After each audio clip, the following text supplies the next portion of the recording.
What is up YouTube, and today we have another update coming to Epic 7 very soon, and that is going to be on the 9th of January, Thursday, as you can see.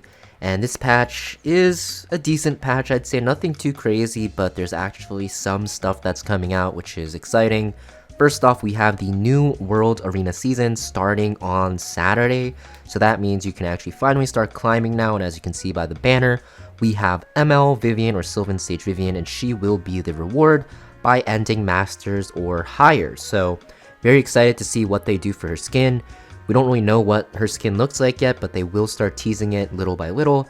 And this unit is kind of a weird unit, right? She's very hard to build, requires very high stats because she's a squishy character that needs to rely on lifesteal set, making her very stat hungry. But hopefully, because she's getting a skin, she'll get a buff, because usually characters that get featured in some way end up getting buffed to being at least usable, so hopefully she'll get a skin, right? Next, we have the frames that are released. This season's frames look pretty cool, but if you're not into World Arena, this doesn't really matter to you. But I still recommend when the season starts, near the end of the season, try to get Masters or above, because you just do get a free skin. Even if you don't have the character, the skin will remain in your inventory.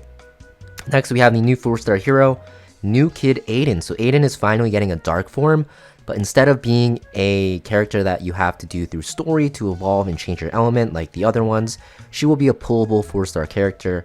And she's a very interesting character here. You're going to see that she does really rely heavily on injuries, and you're going to see that her S1 is actually going to be an AoE attack that applies injuries if she's granted Vigor, and she'll get Vigor by evading through her S2 passive, which is very similar to just regular Adin in general. And you can also just buffer her with Vigor with something like a ML Lilius or Conquer Lilius to give her Vigor from externals. And you're going to see that her S3 is another single target attack that will scale with injury damage, and this will do a ton of damage. Kind of like what Adin does, you know, she does very annoying counterattacks. Not counterattacks, but very annoying damage.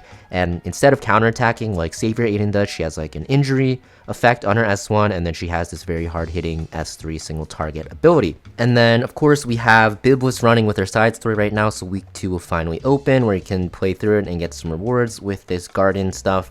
Nothing too out of the ordinary, it's just a rerun, and you can get a lot of stuff here, as you can see, you know, covenant bookmarks, transmit stones, Molgora, etc. So make sure you guys do that for your rewards. You'll also see that there's going to be a helmet that you can get, and because we have Biblis's banner running, we will also be following it with Blooming Lydica's banner. Now, Blooming Lydica is a pretty decent unit, I'd say. She's mostly going to be for aggressive, fast players, right? If you like to take turn 1 and put a lot of debuffs on, and just pair her with like a Zio or Requiem Rowana, she's very good. So essentially just a very good cleave character. You can use her outside of that in like Guild Wars offense or Arena offense, but mostly going to be for cleave because she pretty much just punishes slow characters and gives your team a way to CR push themselves. So just a very good unit in that regard. But outside of that, you're probably not going to use her too much. We'll talk about her more when her banner actually releases, which will be tomorrow, right? And of course, the Mystic Summon lineup will be changing because New Kid Adin is coming in. We will have a Meru, who recently got kind of buffed.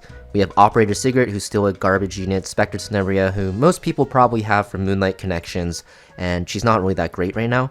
And then we also have Apocalypse Ravi, which is also not a great character. So you can see that the next banner, not that great. They're mostly doing it because the new 4-star character is coming in, but that doesn't really make it so that you want to pull in this banner. But if she ends up being broken, maybe you do. You can see that in the red text here. The way to memory imprint your New Kid Adin will be with just copies of New Kid Adin. So you can't use regular Adin and her secret scroll, so that you don't actually lose those characters you get from story. Also, we have the Powder of Knowledge shop rotating. Nothing too crazy here.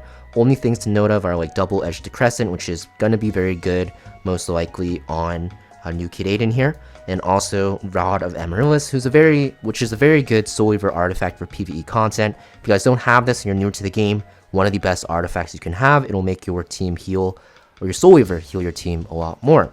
So this is the entire update. Yeah, nothing too crazy, just basically a new limited character. New limited banner coming out. That is a rerun, as well as a new ML 5-star coming out in ML New Kid Adin, right? So this is the patch coming to Epic 7 tomorrow. Nothing too crazy like I mentioned, but let me know in the comments down below what you guys think about this patch, what you're most excited for. And as always, I'll see you guys next video.